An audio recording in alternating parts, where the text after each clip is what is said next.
Hey guys, good morning. Welcome back to our channel, The 18 Squad. So on today's video is the updated arrival protocols for international passengers arriving in Mactan, Cebu International Airport effective February 1 of 2021. Details coming right up.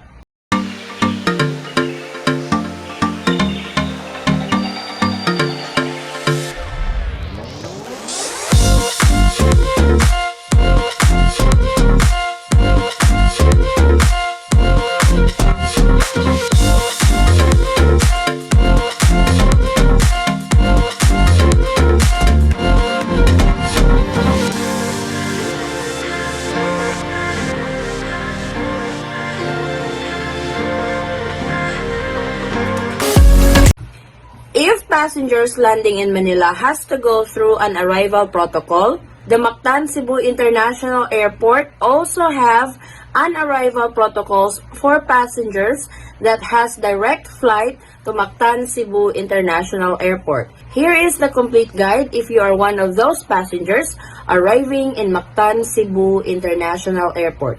Let's get to it.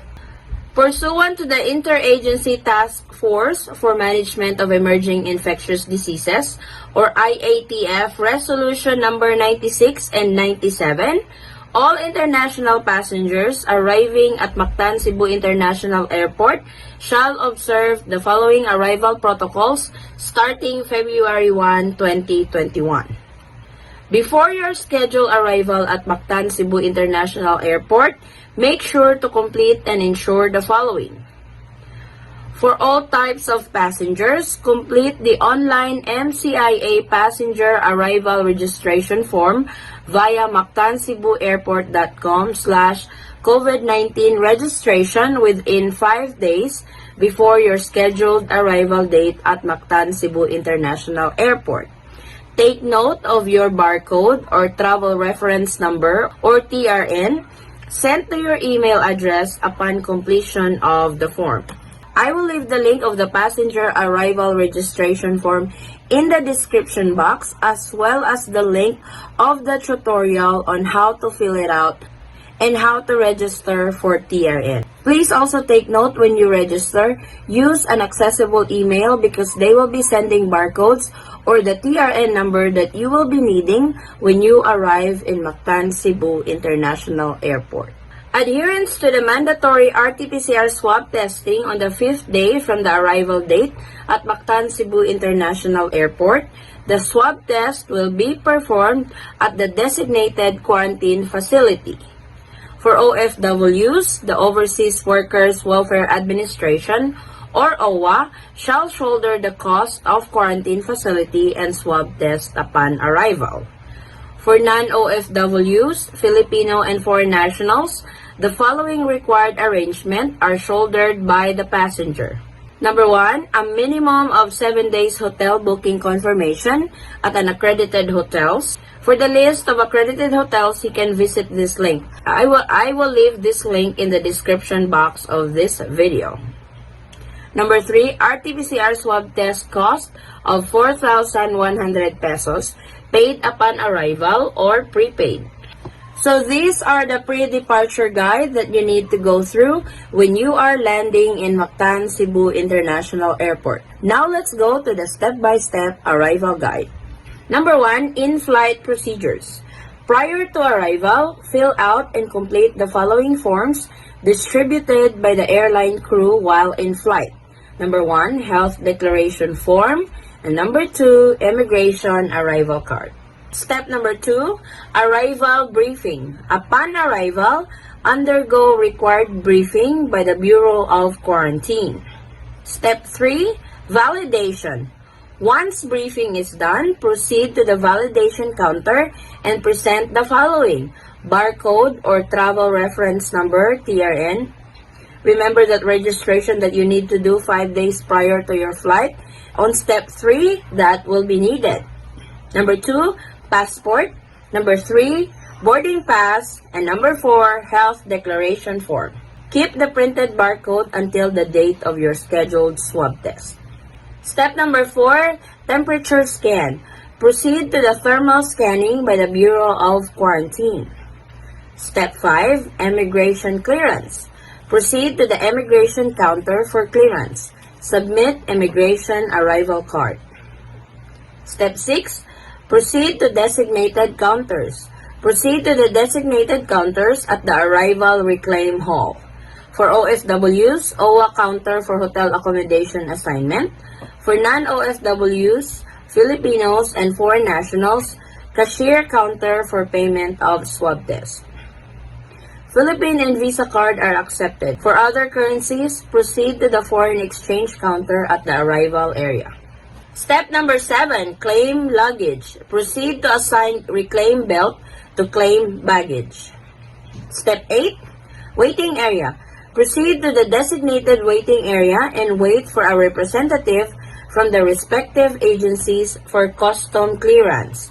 OWA for OFWs, accredited hotel representatives for returning non-OFW Filipinos and foreign nationals. Step 9, customs clearance. Proceed to customs counter for clearance. Step 10, quarantine facility transfer. Proceed to your designated vehicle with your respective agency representative for hotel or quarantine accommodation drop-off. Step 11, swab test day. On your swab test date scheduled, 5 days from your arrival date, submit the printed barcode to the medical personnel, then undergo swab testing. The swab testing will be performed at your designated quarantine facility. Step number 12, releasing of test results. Test results are released within 24 to 48 hours via the email address provided in the online registration form. This is why it is so important when you register for the travel reference number or the TRN, you need to use an active or accessible email because that is where they are going to send your barcode that you will be needing for your swab testing, and that is where they are also going to send your swab test result when you are done with your swab testing. So please use an accessible email when you register. So let's continue. If swab test result is positive, Bureau of Quarantine will coordinate with the passenger for specific instructions. The passenger must comply with the mandated health, safety, and treatment protocols of the Department of Health and Bureau of Quarantine. If swab test result is negative, the passenger will receive the test result via email from the Bureau of Quarantine. For inquiries on the test result, please contact the Bureau of Quarantine via boq@gmca.ph or call 032-494-7000, 7688-7690. I will leave this contact information for the Bureau of Quarantine in Cebu in the description box of this video. Step number 13, homebound. If swab test result is negative, coordinate with your LGU for further instructions on transport and completion of the remainder of the 14-day quarantine. You may coordinate with your LGUs for pickup or arrange your own transportation depending on the instructions of your LGU. Passengers are strongly advised to continuously monitor the status of their flights and ensure that they have the necessary documents in compliance with the regulations of the local government of their point of origin and place of destination. Passengers are also advised to exercise diligence to ensure the health and safety of other passengers and airport staff during this time of health crisis. And there you go. These are the step-by-step guide if you guys are landing in Mactan Cebu International Airport.